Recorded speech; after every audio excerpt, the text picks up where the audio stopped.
संकटांवर मात करण्यासाठी, जीवनात समृद्धी आणण्यासाठी आणि आपली स्वप्न पूर्ण करण्यासाठी आता आपल्याला साथ देतील शुभरत्न। आर्थिक, प्रापंचिक, राजकीय आणि शारीरिक भरभराटीसाठी आजच आपल्या राशीचं शुभरत्न परिधान करा। 5 पिढ्यांपासून विश्वासाची परंपरा। शुभरत्न केंद्र AH मोतीवाला, नेहरू चौक, महाराष्ट्र बँकेसमोर, निपाणी। मोबाईल 09448 14 24 21। कोकणचा नंबर 1 महाचॅनल कोकण 7 लाईव्हचा अत्यंत मानाचा कोकण ॲग्रो टुरिझम रत्न पुरस्काराचे मानकरी दादा सामंत हे या क्षेत्रातले अत्यंत ज्येष्ठ व्यक्तिमत्व। या पुरस्कार प्रदान सोहळ्यात दादांनी मनोगत व्यक्त करताना पालकमंत्री रवींद्र चव्हाण यांच्याकडे एक मागणी केली। त्यानंतर काही क्षणातच पालकमंत्री चव्हाण यांनी आपल्या भाषणात या मागणीला लगेचच ग्रीन सिग्नल दिला। पाहुयात हा लक्षवेधी प्रसंग।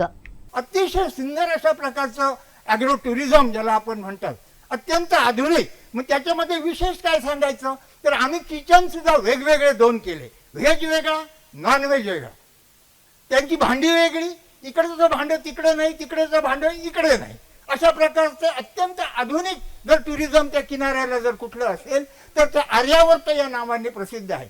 मी रवींद्रजी चव्हाण साहेबांना विनंती करतो की आपल्याला वेळ तर कधी ना कधी मिळेलच, पण माझ्यासाठी तुम्ही 5 मिनिटं वेळ काढा। त्या ठिकाणी ज्या काही गैरसोयी आहेत, संपूर्ण भागामधला जो दगडी बंधारा आहे तो कोसळून गेलेला आहे, त्या ठिकाणी बांधण्यासाठी आपण जर नक्की एक शब्द टाकला तर ज्यांनी ते काम कित्येक वर्ष जमलं नाही ते आपल्याला एक 2 महिन्यातच जमून जाईल। अशा प्रकारची आपली एक मोठी पकड आहे आणि त्या पकडीचा उपयोग आपण शेतकऱ्यासाठी, गोरगरिबासाठी कराल अशी मला आशा वाटते।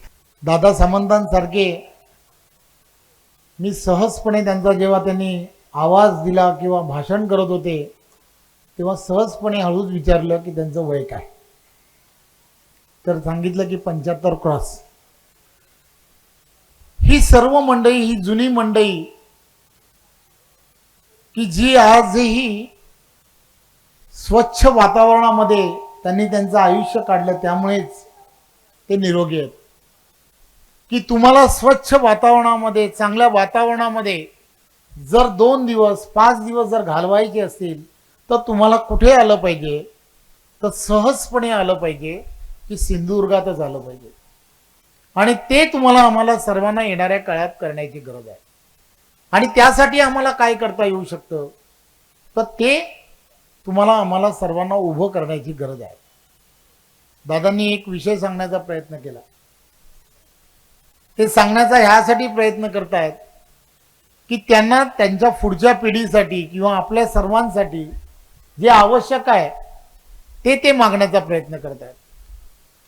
दादा, मी भारतीय जनता पार्टीचा कार्यकर्ता आहे। सबका साथ सबका विकास, त्याचबरोबर विश्वासाबरोबर प्रयास याही गोष्टीचा विचार करणारा कार्यकर्ता आहे। त्यामुळे तुम्ही आज सांगितलं, उद्याही मी सिंधुदुर्गात आहे। इस्टिमेट तयार करायला अधिकाऱ्यांना इमिजिएटली सांगेन आणि त्यासाठी लागणारे जी पैसे आहेत ते कसे उपलब्ध करायचे आहेत। सरकार शिंदे फडणवीस सरकार आहे, सर्वसामान्य माणसाचं सरकार आहे, त्याला आवश्यक असणाऱ्या व्यवस्था उभं करणारं सरकार आहे, गतिमान पद्धतीने काम करणारं सरकार आहे। आणि ठोकेबाज, खोटी आश्वासनं यापेक्षाही वेगळं काही करता येऊ शकतं त्यासाठी काम करणारं सरकार आहे।